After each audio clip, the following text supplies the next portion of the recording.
Converted on LSD Trip, Chapter 12, Conversion from Crime to Christ, Gen Z Edition.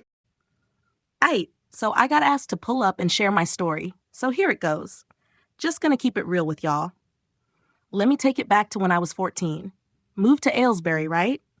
Before that, my fam used to drag me to Sunday school when I was a kid, but I was just there because they made me go, not because I cared. Anyway, fast forward, I hit 14, moved down south from up north, and now I'm 22. First day at my new school, bro, I straight up stole a bike just to get home. That's the kind of dude I was. That summer, I linked up with another guy and we started wildin', stealing mopeds, bikes, and all kinds of random stuff, just for the fun of it. Thought we were living our best lives, but yeah, cops caught us and I got put on probation for 2 years.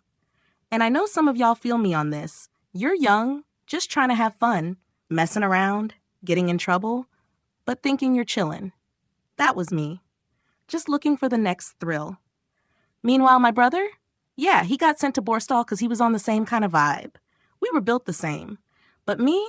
I was just counting down the days till I could dip from school at 15. School wasn't my thing. I was in the lower set, wasn't book smart or nothing. I just wanted out, wanted to get a scooter, and live it up. This was back when mods and rockers were a thing, so I was trying to be part of that scene. At the same time, I was still out here doing my little thieving missions while my bro was locked up. I started rolling with some older guys in Aylesbury, and because me and my bro looked alike, people would mix us up. Dudes would come up to me like, "Yo, Nick, remember the good old days?" And I'd be like, "Nah, I ain't Nick, but tell me more." Turns out my bro had a rep, especially with the ladies. Dude was out here making moves, and me? I wanted in. So I started moving like him, getting caught up in the scene. At 16, I got my scooter, copped a nice jacket, y'all call it a Parker now, but back then it was the thing, and started popping pet pills. We'd hit up all-nighters, raving, linking up with girls. You know the drill. And religion? Pfft. I thought that was straight up dumb. Like, how you gonna have fun without doing all this? Some Christian folks tried to chat to me about my choices, and I laughed in their faces. Like, y'all serious? I was living it up. Drugs, parties, girls, all of it. When my bro got out at 17, we copped a little bubble car. Now, the scooter guys were trying to get cars, but we were ahead of the game. We used to joke around, even fake kidnapping girls just for a laugh. We had a rep in town, no cap. But then, we got caught again. One bank holiday at Margate, cops pulled up on us for malicious wounding. Basically, we thought it'd be funny to shoot some dude with an air pistol. Spoiler alert, it wasn't that funny to the cops. My bro got 2 years in prison because of his record, and I got Borstal. At this point, I was still thinking life was all about chasing thrills. But inside Borstal, I met a bunch of guys just like me. All of us thought we were onto something, but we were all just lost, low-key. No matter how much we stole, how wild we got, we weren't really satisfied. The hype would die, and we'd be left with nothing. Dudes inside would brag about their crimes. Some were there for selling drugs, some for worse. But deep down, we were all searching for something, and none of us knew what. By the time I got out at nearly 19, I was basically a local celeb in Aylesbury. Everybody knew who I was. But now, my bro was still locked up, so I was riding solo. Got a car, started chilling with the crew again, and yeah, started smoking weed too. And bruh, I started hanging with younger kids, thinking I was the big boss, like I was the one to show them how it's done. That was me. Just out here chasing clout, looking for something to fill the gap, trying to be that guy. But real talk, I was never really happy. It was all just a loop of trying to prove something to myself, to the world. And no matter how much I did, it never really felt like enough. Hey, so check it. Back in the day, I was working a 9-to-5 in radio and TV repair. I went to Luton College of Tech, did my thing, got certified, and landed a solid gig with a big-name TV company. Company car, decent cash flow, was making like £27 a week back then, which wasn't too shabby. But bruh, outside of work, whole different story. I was wildin', like for real. Selling bud, messing with girls, getting into all sorts of dumb shot. And on top of that, I was straight up boosting TVs and cars for parts. Thought it was jokes, just a side hustle, you feel me? Even copped a massive builder's shed off some site one night, just pulled up with a truck and dipped. That was my little business HQ for fixing up stolen whips. By 20, I had it all. Money, a solid career, fresh fits, gold in my pockets. I could drop 50 to 100 pounds whenever. I was vibing. But low-key, something felt off, like real empty inside. No amount of cash, cars, or girls could fill that void. Then I started tripping, literally. Got into LSD heavy. Thought it was the move. Y'all ever seen Easy Rider? That was the dream life I wanted. One night in 70, I popped half a tab before watching that movie, and at first I was like, this is IT. This is life. But bruh, that shit went left real quick. The horrors hit me hard.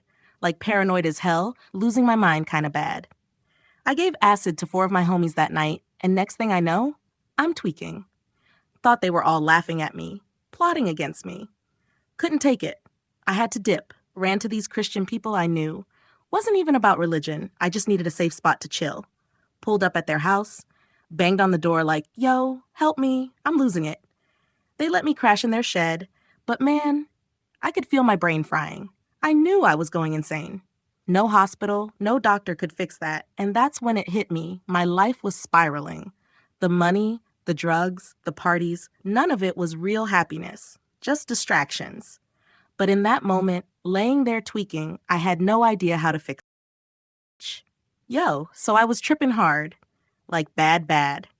I knew I was going to be stuck in that nightmare zone for at least 12 hours. And let me tell you, I was not okay. My brain was on hyperspeed, looping the same thoughts over and over. I couldn't think straight, couldn't control my mind. It was like my head was glitching out. I knew it was the acid messing me up, but I couldn't do anything about it. Then, out of nowhere, I had this wild thought, call on God. And I was like, nah, that's dumb. But then my brain was like, bro, what if it's not? So I said it. Jesus, please help me. I wasn't even religious like that. I just knew there had to be something bigger out there, but I had zero clue what it was. Still, I called his name 4 times, and no joke, I literally saw Jesus spelled out in my mind. Black background, white letters. And just like that, boom, the torment was gone. Right at that moment, a lady, Mrs. Knight, popped in. She was a Christian woman, and she was like, you good? Can I help? And I was like, yo, just talk to me, please. I felt like if I kept talking, the horrors wouldn't come back. She sat down next to me, and the second she did, I lost it. Tears just started falling. No clue why, no warning, just full-on breakdown mode. Then it hit me. I felt dirty, guilty, like I saw myself for what I really was. I had done so much messed up stuff, and for the first time in my life, I actually felt it. The weight of all my bad choices just smacked me in the face. I looked at her and was like, you know the way. Tell me what I gotta do. And then, this is the craziest part. Jesus spoke to me. Not like in a visible, angelic way, but like I heard him in my soul. He said, David, I'm with you. You've been searching for a long time. And I just sat there crying my eyes out. Mrs. Knight hit me with that Bible verse. For God so loved the world, he gave his only son, that whoever believes in him won't perish but have eternal life. And then Jesus spoke again. Dave, this is what you've been looking for. This is real. At that moment, everything clicked. This wasn't some fake, made-up stuff. It was truth. It was my way out. It was realer than anything I had ever known. Then Jesus told me, what you went through tonight, that's nothing compared to hell. That shook me. I started panicking, thinking about all my homies, the ones I had given drugs to, the ones still lost in the same mess. I was like, how do I help them? And Jesus, he hit me with this. All you can do is tell them. That was it. No magic trick, no big mission, just tell them the truth. Mrs. Knight thought I was talking to her, but before she could even answer, Jesus said it again. All you can do is tell them. That night, everything changed. I woke up the next day, grabbed a Bible, and get this, I actually understood it. The words were alive. They made sense. I was feeding on the bread of life. I finally got it. Jesus took my place. He died for me. For all my mess-ups, my failures, my sins. He took the full hit so I wouldn't have to. And then he rose again. Y'all, hell is real. I got a tiny taste of it, and I wouldn't wish that on anyone. That's why I'm here telling you straight up. Jesus saves. This ain't some old church tradition. It's real life. It's the only truth that matters. God gave everything for you. So now it's on you. Are you going to believe? Jesus gives power to those who believe. And trust me, you need that power. Tonight, think about it. Tonight, choose life.